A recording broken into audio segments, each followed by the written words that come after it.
திமுகவின் பொறுப்பாளர்கள் பெயர்கள் கூட வாக்காளர் பட்டியலில் இருந்து நீக்கப்பட்டுள்ளது என்ற குற்றச்சாட்டுக்கு தலைமை தேர்தல் அதிகாரி ராஜேஷ் லக்கானி பதிலளித்திருக்கிறார். கேள்விக்கு என்ன பதில் நிகழ்ச்சியில் தலைமை செய்தி ஆசிரியர் ரங்கராஜ் பாண்டே எழுப்பிய கேள்விக்கு பதிலளித்த அவர், வாக்காளர்கள் பட்டியலில் நீக்கப்பட்ட பெயர்கள் அனைத்து கட்சி பிரதிநிதிகளின் ஒப்புதலுடன் தான் நீக்கப்பட்டுள்ளது என தெரிவித்துள்ளார். திமுக குற்றச்சாட்டுல ஸ்பெசிபிக்கா எங்களுடைய கட்சியுடைய மெம்பர்ஸ், எங்களுடைய பார்ட்டி மெம்பர்ஸ், பார்ட்டி கேடர்ஸ் அவங்களுடைய பெயர்லாம் திட்டமிட்டு நீக்கப்பட்டிருக்கின்றாங்க.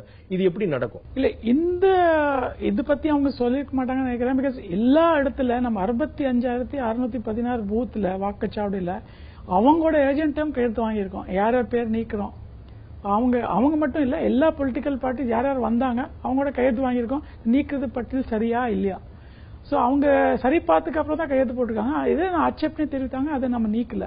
சோ இந்த தடவை பண்ணதுல இந்த மாதிரி தப்பு நடக்கிறதுக்கு வாய்ப்பு இல்ல. இப்ப ஏற்கனவே தயாரா இருக்கக்கூடிய வாக்காளர் பட்டியல் அத்தனையுமே அந்தந்த பூத் வாரியா அந்தந்த பார்ட்டி இன்க்ளூடிங் டிஎம்கே அவங்க எல்லாருமே சைன் பண்ணி தான் அதை ஒப்புதல் கொடுத்து தான் பண்ணிருக்காங்க. ஆமா, இப்ப பண்றது இது பியூரிபிகேஷன்